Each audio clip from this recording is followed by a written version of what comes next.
So hi guys, in this video we are going to move on from linear functions. We have been talking about linear functions quite a bit. Now we are moving to another kind of functions which is called a quadratic function. So here's an example of a quadratic function. It is y equals x squared. Or it could also be y equals x squared plus x plus 2.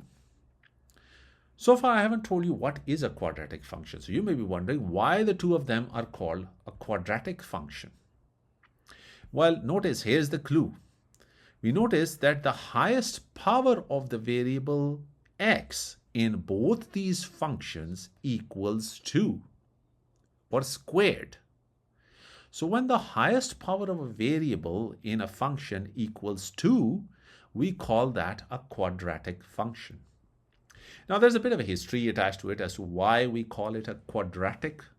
Well, the word quadratic comes from Latin. So in Latin, quadratic means 4, or quadri means 4. And so the link is that a square has 4 sides. So because we also are talking about a square power here, so the two concepts are connected to each other.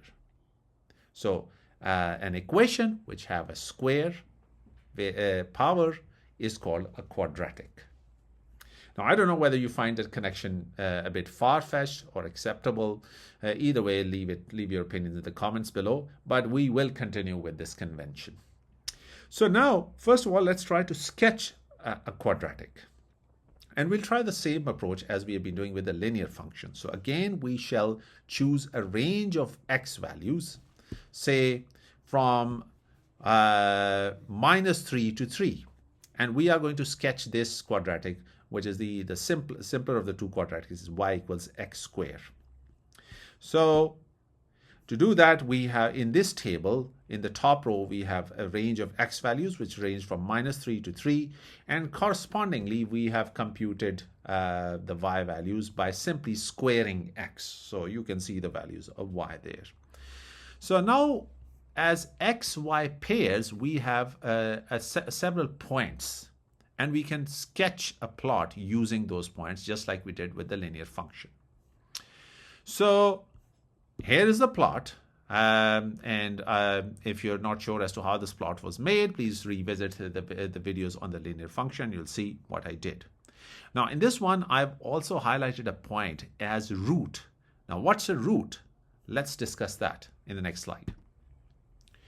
The root of a quadratic function is the value of x, which brings the quadratic function down to 0, or it may be going up to 0 as well, but let's keep it to the going down to 0. So another way of saying that is that it is the value of x where the function crosses where the function crosses the x-axis. So now there's only, in the case of y equals x squared, there's only a single value of x where the function, that is y squared, falls down to 0. That is its y coordinate equals 0. So you can see along this dot that the function, which is represented by this blue curve, has fallen down to 0 value. And when I say that, I mean, look at the y-axis, and the value corresponding to this red dot equals 0.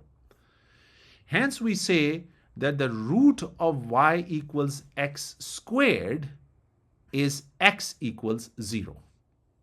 Okay? So for this, the root is at x equals 0. But this won't always be the case. There are other quadratics that cross x-axis twice. And in that case, there will be 2 roots. Let's see this in this simulation. So notice that as we climb down the function from both sides, we get 2 values of x represented by blue dots. And those 2 values are x equals 1 and x equals minus 1. So if you want, you may want to pause the video and to convince yourself, but that's where the roots are. Those are the two values of x where y comes down to 0. Hence, we have two roots. Notice also that this function y equals x squared minus 1, how does it compare to the function on the left side, which is y equals x squared? And you will notice a little bit, you'll notice if you're careful, that this function on the right side pulls a little below the x-axis. Now this is because this function on the right side is the same as the one on the left side, except that there's a 1 which has been subtracted from it. Now this subtraction has the effect of moving or pulling the whole graph down 1 unit. Okay, also note that quadratics don't always face upwards. When the x squared is negative, they face downwards. Hence, y equals minus x squared faces downwards. Note the root in this case is still at x equals 0. The graph on the right side is the same function as y equals minus x squared, except that 1 is now added to minus x squared. So just like the subtraction on the last slide pulled the graph down, this addition on this slide pushes the graph one place upwards. Now, if we have a graph, we can try and see where the root is by measuring the x coordinates where y equals 0. So we can see the roots have been marked out in these graphs. So we can work those out by just looking at the graph. But the problem with that is that if we try to measure the root position, the x values corresponding to the roots, if we try to measure that by simply looking at the graph, we may be close to the exact value of x, but we may not always be 100% accurate.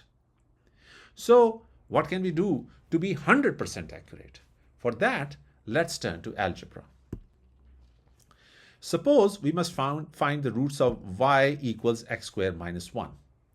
Remember, finding the root means finding x coordinate where the function reaches 0 or where y equals 0.